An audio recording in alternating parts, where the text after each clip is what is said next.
My name is Julia Foster, and at 32, I've built a life I'm genuinely proud of. I work as a data analyst in Orlando, Florida, steadily climbing the ranks at a leading tech company and earning more than I ever imagined. It's a world away from my childhood in Ohio, where everything began to crumble when I was just 9. My mom, Marie Stone, walked out on my dad, David Foster, and me after their marriage fell apart. She had grown distant, always distracted, until one evening she grabbed a suitcase and left without saying a word. Later, Dad told me she had fallen for another man who promised her a better life. The divorce was quick, leaving us with a small house and a mountain of bills. Mom didn't just leave. She disappeared, starting a new life across the state. Years later, I learned she had my half-brother Caleb Grant with her new husband. She never called, never visited, only sent a yearly birthday card filled with a few cold words that hurt more than they comforted. Dad gave everything he had to keep us going. He ran a small diner, a greasy spoon serving breakfast and burgers, working from dawn until midnight. He flipped pancakes, scrubbed counters, and rang up customers, his hands rough and cracked from endless hours of work. The diner barely broke even, and some days he brought home less than $50 after expenses. Rent was always late, and the fridge was often close to empty. Dad tried to hide his worry, but I saw it in the slump of his shoulders and the way he sighed over unpaid bills. Still, no matter how tired he was, he always asked about my day, his voice gentle despite the strain. At 13, I couldn't stand watching him struggle alone. I started babysitting for neighbors staying up late to watch their kids while studying by flashlight. I worked hard and fought for every opportunity, believing I had left all that pain behind. But one autumn evening, everything changed. A knock on my apartment door brought my past crashing back. My mom had somehow learned how much I earned, and she showed up with my spoiled half-brother demanding that I hand over a fortune. Their words hit like a punch, bold, shameless, dripping with entitlement. It wasn't just about the money. It was a betrayal that cut deep. How far would they go to get what they wanted, and what secrets were they hiding? I was about to find out, and it would test everything I thought I knew about family. I never thought my mom would find me because of the money I make. Soon, I took on more work, stocking shelves at the corner store, cleaning houses after school, and delivering newspapers before dawn. Every dollar I earned went straight to Dad for groceries or the electric bill. He'd argue, saying I should be a kid, not a breadwinner, but I insisted. It was my way of fighting back against the emptiness Mom left behind. I hid my exhaustion, pretending I was fine even when my hands ached from scrubbing floors, or my legs burned from biking miles to deliver papers. School became my lifeline.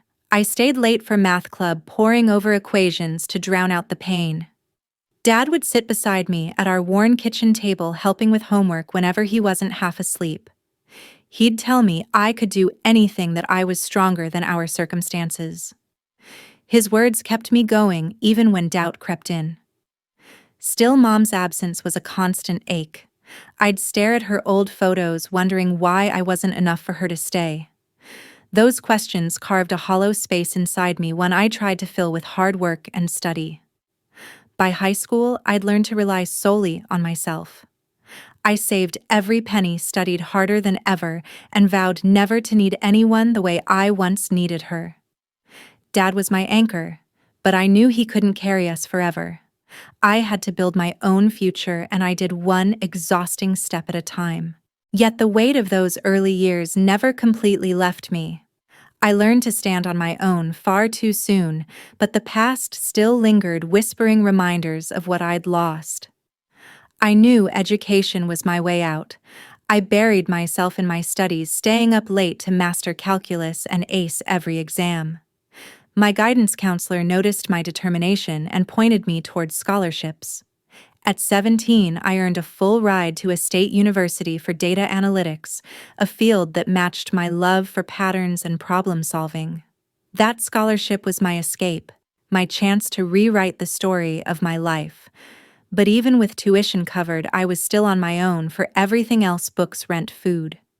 There was no safety net, only me and my determination. To get by, I juggled multiple jobs. I waited tables at a campus diner, dodging spilled coffee while memorizing code snippets.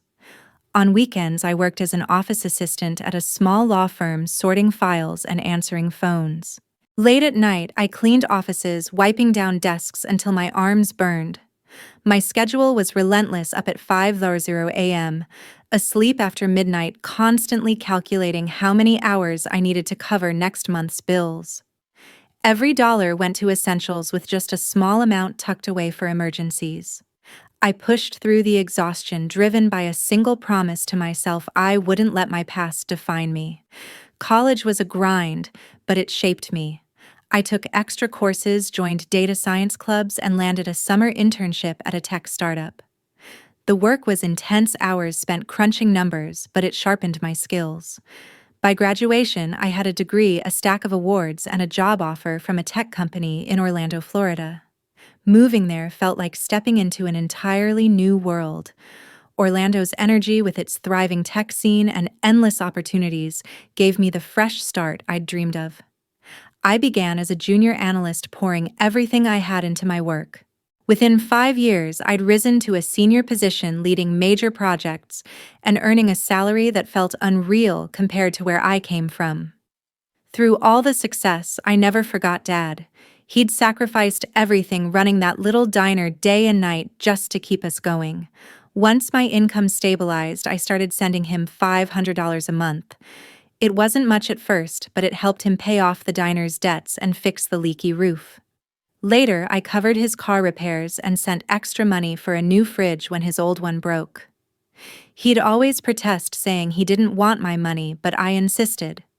It was my way of thanking him for carrying the weight of both parent and provider all those years. Every time we spoke, his voice would crack with pride as he told me I was his greatest achievement. Those moments meant more to me than any promotion or paycheck ever could. Mom, though, was a different story. Her yearly birthday cards still came, each one a cold reminder of the distance between us. "Happy birthday. Hope you're doing okay." She'd write short, empty words that stung more than they soothed. No calls, no visits. Just those cards stacking up in a drawer like ghosts of the past. They stirred up questions I tried so hard to bury. Why did she leave me? Why didn't she care enough to come back? I pushed those thoughts away, focusing instead on my work and Dad's quiet support. But the hurt never really disappeared. My life in Orlando was one I had built entirely on my own. I bought a modern downtown apartment and filled it with things that finally felt like home. My colleagues respected me, and I found friends who became the family I chose for myself. I truly believed I'd closed the door on my past, that I'd proven I didn't need Mom. But some wounds don't heal no matter how far you climb. I thought I'd left the past behind until one autumn evening. A sharp knock on my apartment door broke my routine. When I opened it, my mom was standing there, her smile wide but unfamiliar, with my half-brother Caleb slouched beside her. It had been more than 2 decades since I'd seen her face, and the sight hit me like a wave, part shock, part ache. She stepped forward, arms open as if we'd never been apart, her voice dripping with a warmth that felt rehearsed. "Julia, my sweet girl, it's been too long," she said, pulling me into a hug I didn't return. Caleb barely looked up, his eyes glued to his phone as he muttered a half-hearted greeting. We sat in my living room, the space I had built for myself, but their presence made it feel unfamiliar, almost invaded. Mom's eyes darted around, lingering on the sleek furniture, the soft lighting, the view of Orlando's skyline through the windows. She started with small talk, how much she'd missed me, how proud she was, but her words felt hollow, rehearsed like lines from a script she didn't believe in. Then she got to the point.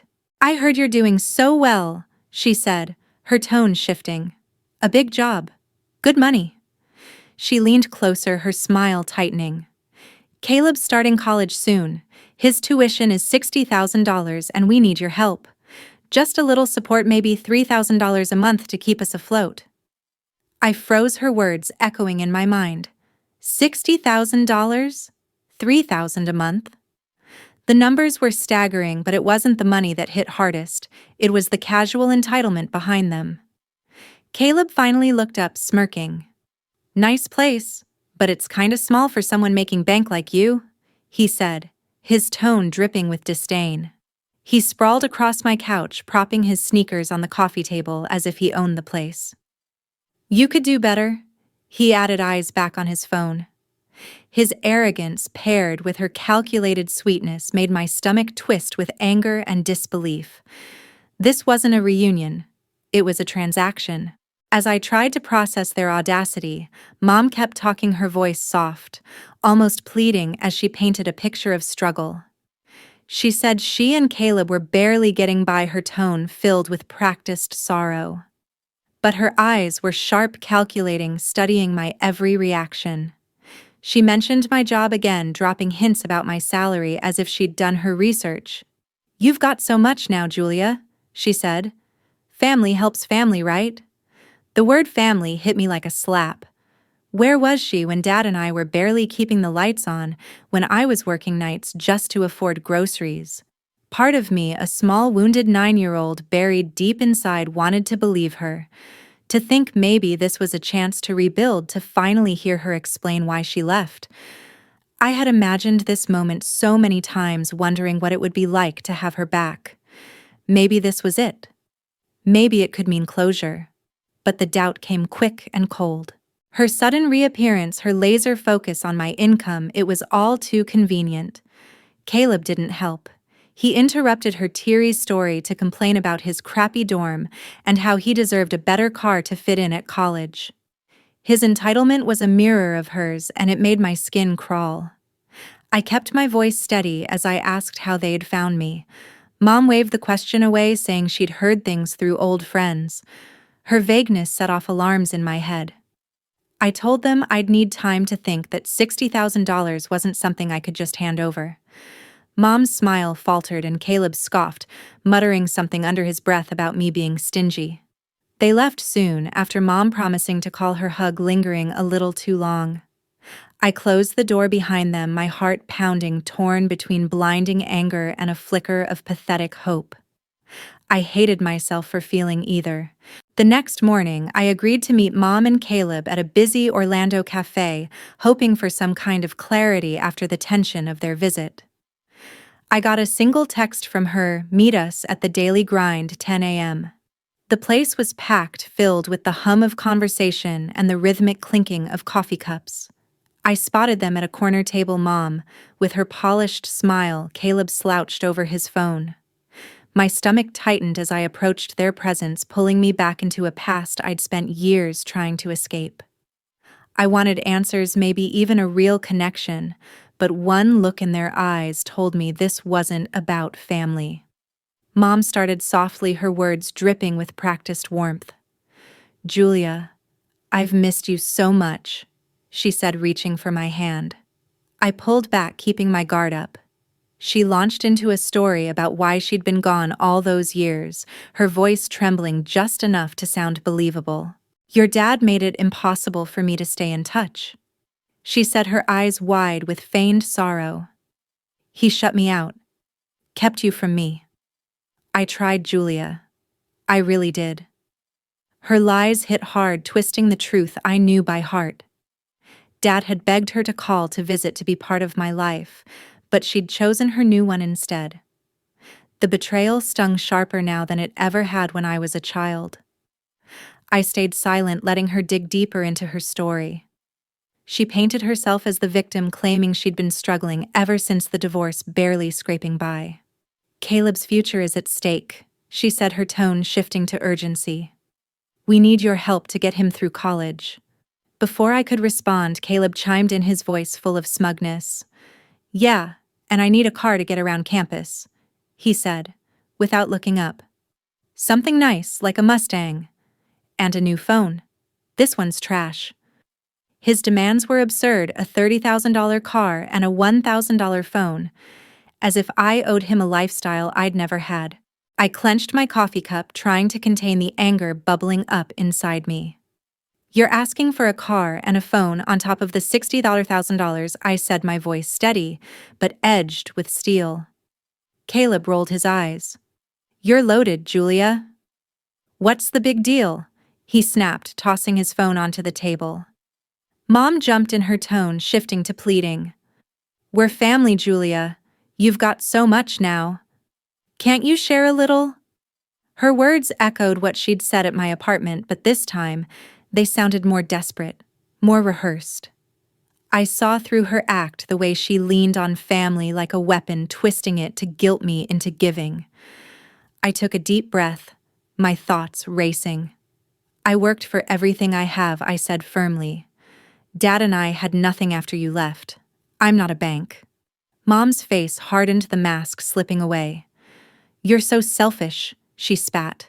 I gave you life, and this is how you repay me.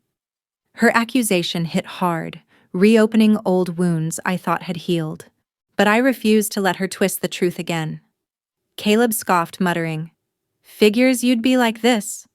Dad was right about you. His words cut deeper than he realized, confirming what I already suspected. Mom's husband had poisoned him with lies about me. The argument spiraled fast. Mom's voice rose, trembling with anger. If you'd reached out, things could have been different, she shouted, eyes blazing. I snapped back, my voice shaking. You left when I was 9. You sent cards, not calls. Don't put this on me. My heart pounded, years of buried pain rushing to the surface. Caleb joined in, shouting that I thought I was too good for them, that I owed them for everything they'd been through. The cafe grew quiet around us, conversations fading, eyes turning toward the scene. But I didn't care. I pushed my chair back, the scrape against the tile loud and final. I'm done here, I said, my voice trembling with fury. I don't owe you anything. Mom grabbed my arm as I turned to leave, her grip tight and desperate. You'll regret this, Julia, she hissed, her face twisting with frustration. I yanked free and walked out without looking back. Their voices fading behind me, my chest burned with a mix of fury and grief. I'd wanted just for a moment to believe she might have changed, but she hadn't. She was the same woman who'd walked out on us, using me now the same way she'd once used Dad. And Caleb, his arrogance, was just another reflection of her. I went home, but they weren't done yet. That afternoon, my apartment buzzer rang, pulling me out of a restless attempt to work. When I opened the door, Mom and Caleb were standing there again, uninvited. Mom's smile was tighter this time, her eyes darting nervously. Caleb leaned against the wall, scrolling through his phone, his expression bored but expectant. My pulse quickened. After our blowout at the cafe, I hadn't expected them back so soon. We just want to talk? Mom said, her voice overly sweet, but it sent a chill down my spine. Against my better judgment, I let them in, hoping to avoid another scene.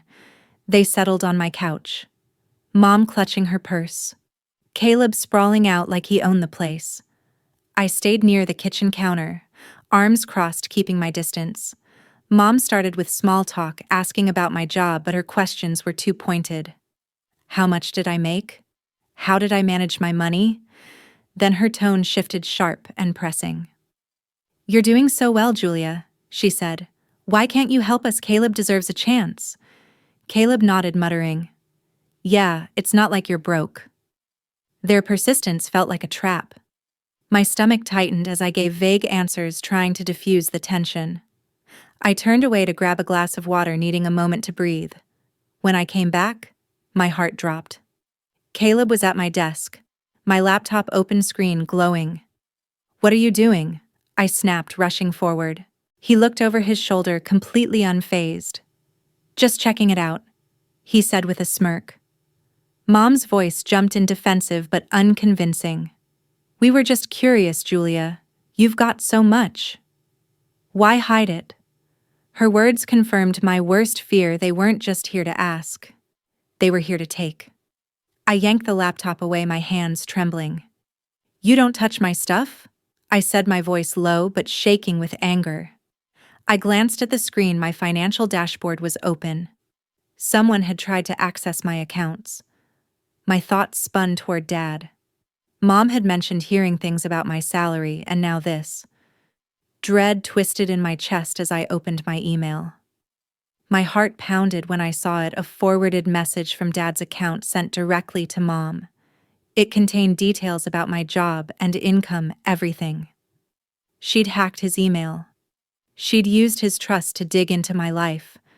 The realization hit like a punch, not just to me, but to Dad, who had never betrayed her, not once. "You hacked Dad's email," I demanded, turning to Mom. Her face paled, but she didn't deny it. Instead, she lashed out. "Your dad's a failure, Julia," she spat. "Running that pathetic diner, dragging you down with him. I had to know how you turned out so well." Her words were poison, each one cutting deeper, an attack on the man who had sacrificed everything for me. Caleb snickered. "Yeah, he's a loser." "You're better than that," he said, his smirk curling with arrogance. Their cruelty ignited something in me, a fire that had been smoldering for years. I took a step forward, my voice steady despite the rage burning inside. "Get out, or I'm calling the police," I said, raising my phone. Mom's eyes widened, her composure slipping. "You'd call the cops on your own, Mother," she hissed, standing abruptly. Caleb scoffed, tossing his phone onto the couch. "Chill. It's not that serious," he muttered, though his voice wavered. I didn't move an inch. "You broke into Dad's email and tried to access my accounts." "That's serious enough," I said, thumb hovering over the dial button. Mom grabbed Caleb's arm, pulling him toward the door. "You're making a mistake, Julia," she warned, her voice cold and sharp. "We're not done." They stormed out, leaving the air thick with tension and betrayal. I locked the door behind them, my hands trembling, then sank down at my desk. My laptop was still open, the evidence staring back at me. Multiple failed login attempts. A browser tab opened to my bank's password reset page. My training in data analytics made me meticulous. I could trace every digital footprint. They hadn't just snooped, they'd tried to take. Mom's hack into Dad's email wasn't just a violation, it was proof she'd never cared about either of us, only about what she could gain. The weight of that realization pressed down on me, heavy and raw. I needed to know how far she'd gone. Without thinking twice, I grabbed my phone and called Dad. My hands were still shaking. When he answered, his voice was warm, but weary, the same gentle tone that had carried me through so many hard years. I hated adding more to his burdens. "Dad," I said, my voice tight. "Mom hacked your email." I swallowed hard, forcing the words out. "She's been lying, saying you kept her from me. And now she's trying to get into my accounts." Dad sighed, his voice carrying a weary resignation, but no surprise. "That's Marie," he said quietly. "She always twisted things to suit her." He confirmed his email had been compromised, someone had changed his password weeks earlier. Hearing that broke something inside me. She'd violated his trust again, the same man who had only ever tried to love her. The anger that followed wasn't just for me anymore, it was for him too. It hardened my resolve to protect us both.